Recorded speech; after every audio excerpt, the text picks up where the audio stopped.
Bagaimana hukum yang adil? Hukum yang adil itu adalah hukum yang membahagiakan semua pihak, yang tidak mencederai rasa keadilan bagi masyarakat, berjalan pada kebenaran dan kejujuran, tidak takut dan tunduk pada kekuasaan apapun dan dalam bentuk apapun. Semata-mata hukum tunduk dan patuh pada tujuan kekuasaan hukum, yaitu kepastian, keadilan, dan kemanfaatan hukum. Hukum yang adil adalah hukum yang bermanfaat dan adil bagi semua pihak, tidak tajam ke bawah, ya, dan tumpul ke atas. Nah, hukum tegak berdiri di atas kebenaran dan kejujuran. Hukum yang adil adalah hukum yang menjunjung tinggi nilai-nilai kemanusiaan, menempatkan manusia sebagai makhluk yang mulia dan memperlakukannya layaknya manusia sebagai makhluk yang mulia. Hukum yang adil adalah hukum yang dapat melahirkan kebahagiaan bagi manusia dan membuat manusia itu sendiri merasa aman, damai, tentram, bukan sebaliknya membuat manusia menjadi susah, menjadi takut, menyengsarakan manusia, apalagi membunuh manusia dengan hukum. Pembunuhan manusia melalui hukum adalah merupakan bentuk dari kemunduran peradaban manusia itu sendiri.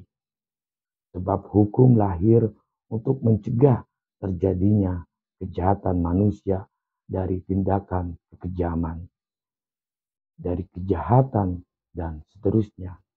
Jika hukum yang dihadirkan pemuka bumi ini kemudian berubah menjadi sarana penghukuman mati atau hidupnya manusia, berarti hukum telah berubah dirinya menjadi Tuhan, menentukan mati dan hidupnya seseorang. Dengan demikian, para pembuat hukum dapat kita samakan sebagai Tuhan, padahal mereka jelas bukan Tuhan.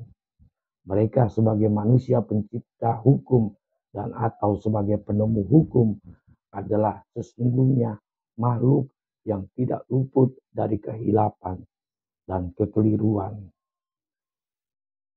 Jadi kebenaran mutlak hukum tidaklah menjadi kebenaran mutlak layaknya kebenaran Tuhan. Manusia sebagai pencipta sesungguhnya memiliki kapasitas yang terbatas. Sementara kalau kita lihat kebenaran universal yang diakui sebagai sebuah kebenaran, sesungguhnya itu adalah ketidakbenaran.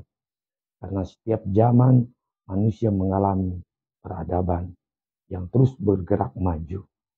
Asumsi dan nilai kebenaran yang diyakini hari ini sebagai kebenaran belum tentu akan menjadi kebenaran yang hakiki dan universal di masa mendatang. Kehilapan atau kekeliruan dari setiap masa zaman akan selalu terjadi pada setiap masanya, dan setiap masa memiliki nilai kebenaran tersendiri. Jika hari ini hukuman mati dapat dibenarkan dalam hukum pidana, bisa jadi di masa mendatang hukuman mati akan ditentang oleh banyak orang, sehingga kebenaran hukum saat ini adalah kebenaran yang bersifat relatif, bukan kebenaran yang bersifat absolut. Kebenaran absolut hanya ada dan dari kebenaran Tuhan. Itu menurut saya tentang hukum yang adil.